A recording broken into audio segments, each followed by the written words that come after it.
olwaleero nkuleetedde Kadaama eyeeyambudde ne yeekwata akatambi k'obusengu mukwano n'abaako gy'akasindika. Naye nga nsooka okwanirizaako wasiza otya omulungi, wasiza otya obudde bwonna vidiyo eno bwekusangiddemu. Ate nga mukwano eno kyano tusinga okuyisaako ebika mu bankubatiiro. Bw'onyamba n'ogimpeera akasubscribe awo mukwano oba okozesa ttendo. Tugenda kuba nga tweyongerayo ne story ya Kadaama. Zino zo zimu ku nsonga lwaki batu-undermininga buli muntu ayogera nti nali nkozeeko obwa Kadaama, balina engeri gye batussaamu eddaala.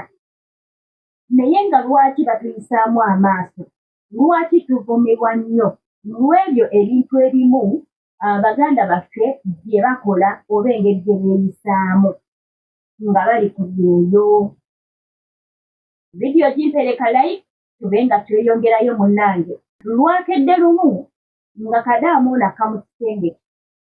Mukwano nga yeetega kamera nga yeeyambula nga we yazaalibwa ng'atandika okwekwata vidiyo ng'akwata akatambi ng'akasindikira Ssekadaama. Ssekadaama olwafunye akatambi. Ssekadaama buli muntu eyabadde amuliraanye yalabye katambi.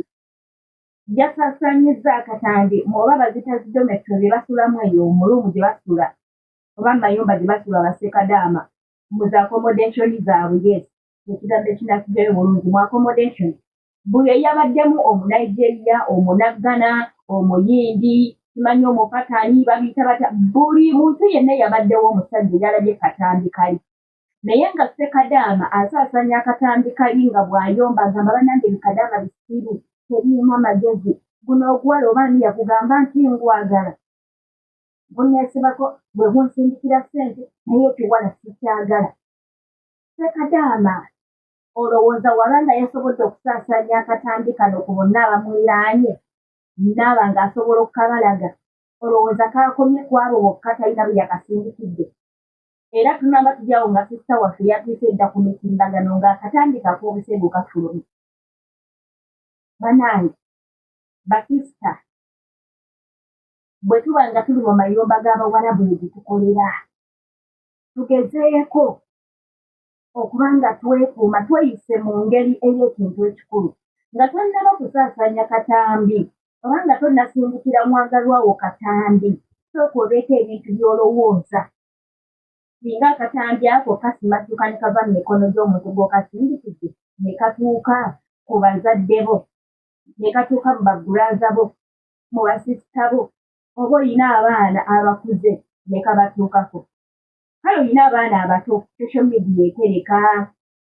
Omwana we aliba akuze ng'alaba akatambi nti ono yisiye maama, abaana oli bagamba oti. Mu butuufu w'ofunira obuvumu ne weetega kamera n'ojjamu engoye n'otandika okwetigaatiga n'oweereza akatambi ako, bwe twakulanga ng'onoomuntu okulaba obwereere bwo ng'otya. Naye olwaleero tulina engeri gye tusaasaanyizzaamu obwereere bwaffe bebbi nga tunyumirwa. Nga tulina engeri gye tunyumirwa. Gwe kennyini ne weekwata akatambi n'okaweereza. Okimanyi nti akatambi oko obanga akaweereza ensi yonna kayinza obutakoma. Kale ono Ssekadaama yakalaze bonna ababaddewo, naye gwe okimanyi ne weyandibadde nga takalaze olunaku lujja kutuuka mufunemu obutakkaanya, okimanyi asobola okusaasaanya akatambi ako. Ku bino ebintu bye tulaba ku social media bafunyemu okukyankalana, buli omu n'agamba ndaba nina obwereere bwo ngenda kubuteekayo nange ng'era afuna obuvumu. Omulabi wange ndaba olowooza ki ku nsonga eno? Nze ndaba nga sometimes tusukka oba we twalikomye oba okubeera nga tuli mu mayumba eyo tetulina bantu betwogerako nabo. Tutuuka wajanisivaako ne tukola ebitasaana. Simanyi munnange waliwo omuntu nga we yali e Uganda yali muntu naye nga kasita yali nyenyinayingira ekiyumba ky'Omuwarabu mukwano nga yakyuka ng'era bamulaba ne bagamba Jojo gundi yabeeranga wano nga mukakamu nga musirifu. Tulina engeri gye tukyukamu kale tetuganye oyinza okubeera obumu wekka muwemba wano gaakageneko kutiktok ntine ku mazina naye notuuka ne kussa ey'okweyambula ne wekwata akatambi nane ki ekitukozesa ekyo abalabi bange nsijja kwewundaganya nzeka ng'ate nina abangoberera mmwe mulowooza kiki ekiviirako ebintu bino twetaagamu okubuulirirwa ennyo kiki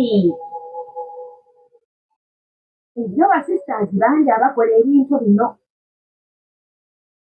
imagine oyinza n'okukola ekintu bwe kityo nga ne mu luumi oluusi baateekamu kamera laba n'omuwala bwe walaba n'atandika okutunuulira ng'alaba alina omugunju gw'omuntu mu nnyumba omugwenyufu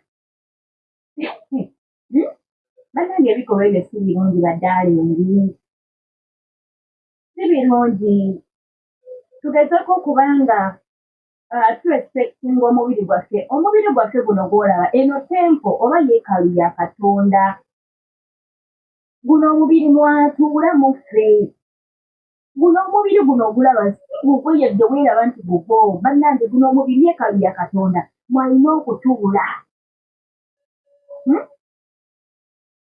era ojja kwekanga nga bw'oba obadde muntu musabi omuntu agoberera enkola za Katonda w'okoze ekintu kyonna eky'obukaba ogenda okuwulira nga tokyewulira nga tokyetegeera nga waliwo ng'ekintu ekikulumiriza nti olina ekintu ekiri ebyennimi kye wakoze gaizi nze kati neekubeera ku kyatinga na muntu yenna ku ssimu nze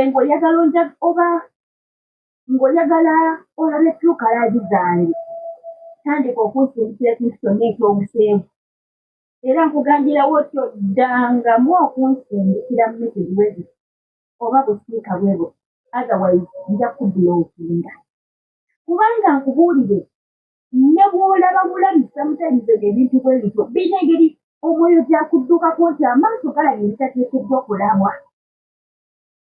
wabawa nene abantu nga oliddiko nnyo mu Katonda omanyi Katonda era ng'ogobera Katonda buli wabeerawo ekintu kyonna ekyesittaza omwoyo omutukuvu wallahi ogenda okuwulira ng'osigadde mukalu nga tokyalitegeera abali wano muyinza okunjulira nga tokyalitegeera nga kigenda kwetaagisa okusooka okaalirire mukama omwoyo omutukuvu akomewo ekisa kya Katonda kikomewo naye nga bannange tetukyajjanna mibiri gyaffe bannange kyesittaza kyewuunyisa bankuba kyeyo abantu abali e Uganda batwegomba ku lwa ssente tetufuna naye ate batuyisaamu amaaso ku lw'enneeyisa zaffe tugezeeko okuba nga tweyisa ng'abantu bannange obwakadaama si tukolimo ng'abalawo bagamba wali abali mu bwakadaama nga baasoma ba professionals doctors naye nga kasente ke kaaliwo okusooka ogendako okukola obwakadaama asobole okuyiya ekiddako bannange emize egyo kwegite tugireke tokkiriza saani okukozesa nsobi ebintu by'onejjusa saawa yonna mwana muwala akatandiko bw'oba ondaba akatandiko oyinza okukasanga mu mitimbagano egy'enjawulo mukama bw'anaaba takutte nnyo ku mutima gwa ssekadaama